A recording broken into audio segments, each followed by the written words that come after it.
Tapi kenapa bisa sampai muncul aturan seketat itu? Ceritanya dimulai dari sebuah kekacauan besar pada abad ke-13.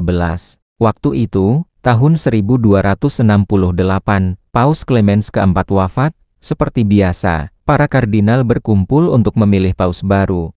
Mereka berkumpul di sebuah kota kecil di Italia bernama Viterbo. Tapi muncul masalah besar, para kardinal tidak mencapai sepakat bersama, suara mereka terpecah. Minggu berganti bulan, bulan berganti tahun, dan tidak ada hasilnya. Proses pemilihan ini buntu selama hampir 3 tahun. Bayangkan saja, 3 tahun gereja Katolik tidak punya paus. Warga Viterbo yang tadinya sabar mulai kesal. Akhirnya, mereka mengambil langkah ekstrim. Para kardinal dikunci di dalam istana kepausan.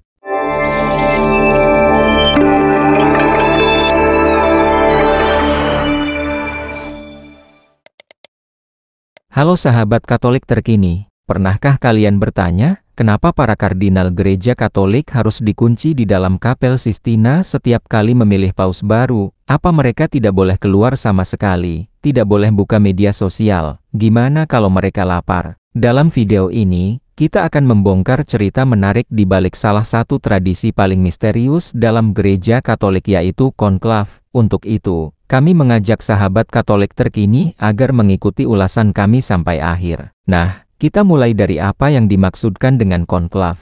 Konklav, kata ini mungkin terdengar asing bagi sebagian orang, tapi bagi umat Katolik, istilah ini punya makna besar. Konklav adalah proses pemilihan paus, pemimpin tertinggi gereja Katolik di seluruh dunia. Tapi ini bukan sembarang pemilihan, ini adalah momen suci, penuh doa, dan dikunci. Para kardinal benar-benar dikunci di dalam Kapel Sistina, yang berada di dalam Vatikan. Mereka tidak boleh keluar, tidak boleh komunikasi dengan dunia luar. Nah, kata konklav sendiri berasal dari bahasa Latin, conclave, yang artinya dengan kunci. Jadi secara harfiah, ini memang berarti terkunci. Kenapa harus sampai segitunya? Karena gereja ingin memastikan bahwa keputusan penting ini, yaitu memilih pemimpin rohani dari 1 miliar umat Katolik, dilakukan tanpa tekanan dari luar. Tidak boleh ada lobi politik, tidak boleh ada pengaruh media, dan tidak boleh ada intervensi negara manapun. Yang boleh masuk ke dalam konklav hanyalah para kardinal dalam suasana doa, keheningan, dan tentu saja, dengan suara hati nurani mereka masing-masing. Tapi kenapa bisa sampai muncul aturan seketat itu? Ceritanya dimulai dari sebuah kekacauan besar pada abad ke-13. Waktu itu, tahun 1268, Paus Clemens keempat wafat. Seperti biasa, para kardinal berkumpul untuk memilih paus baru.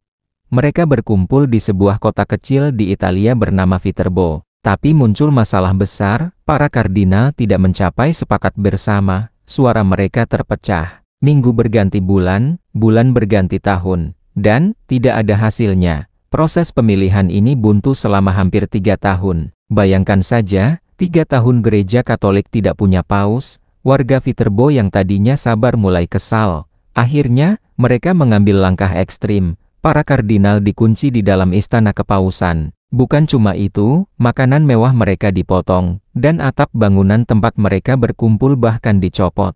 Jadi para kardinal harus memilih di bawah panas, dingin, hujan, dan angin. Tentu hal tersebut sangat tidak nyaman bagi para kardinal. Tapi, cara itu berhasil. Pada tahun 1271, akhirnya mereka memilih seorang paus, yaitu Teobaldo Visconti, yang kemudian dikenal sebagai Paus Gregorius ke-10. Nah, Paus Gregorius ke-10 ini belajar banyak dari pengalaman pahit itu. Dia sadar, kalau tidak ada aturan jelas, proses pemilihan bisa berantakan.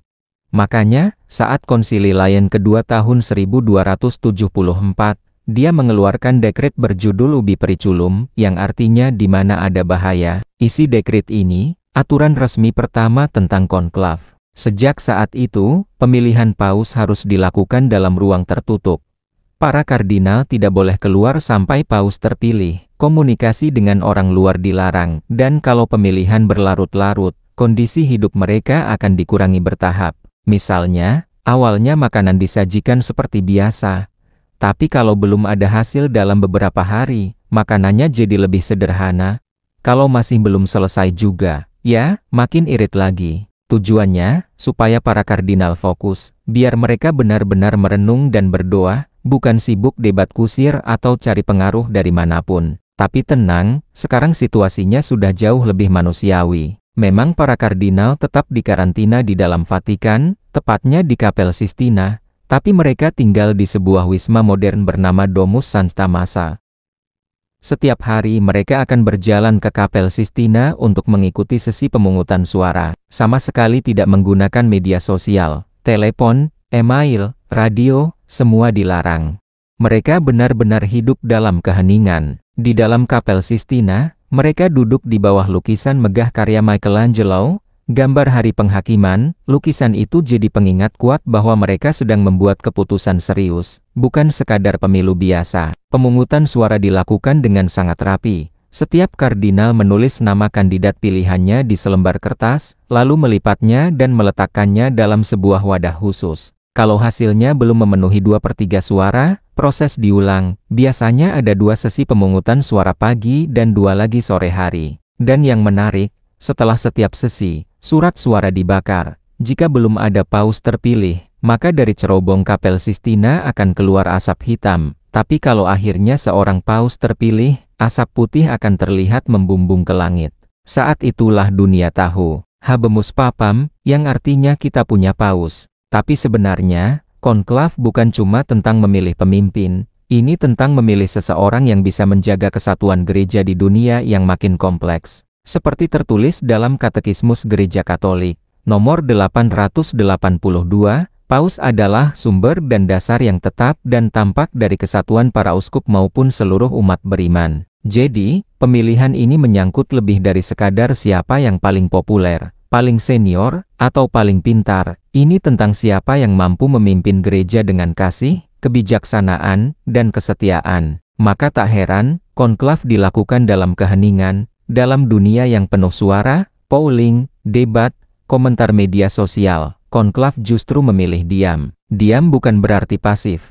Justru dalam diam itulah para kardinal mendengarkan suara Tuhan, bukan suara media, bukan opini publik, bukan tekanan politik. Di era modern ini, banyak orang menganggap konklav terlalu kuno. Kenapa tidak dibuat secara digital aja? Kenapa tidak disiarkan langsung biar transparan? Tapi justru disitulah keistimewaannya. Dalam dunia yang serba cepat dan terbuka, gereja memilih untuk berjalan perlahan dan tertutup dalam urusan ini. Karena, seperti yang pernah dikatakan oleh seorang kardinal, kadang, keputusan terpenting dalam hidup justru lahir dari keheningan. Konklav menjadi semacam counterculture. Ia mengingatkan kita bahwa tidak semua keputusan harus dibuat dengan kebisingan. Kadang, kita perlu hening, perlu tenang, perlu mendengarkan suara yang lembut, suara hati nurani. Jadi sahabat Katolik terkini, konklav bukan cuma soal tradisi, ini tentang keyakinan, doa, dan tanggung jawab besar. Para kardinal bukan sedang ikut pemilu biasa.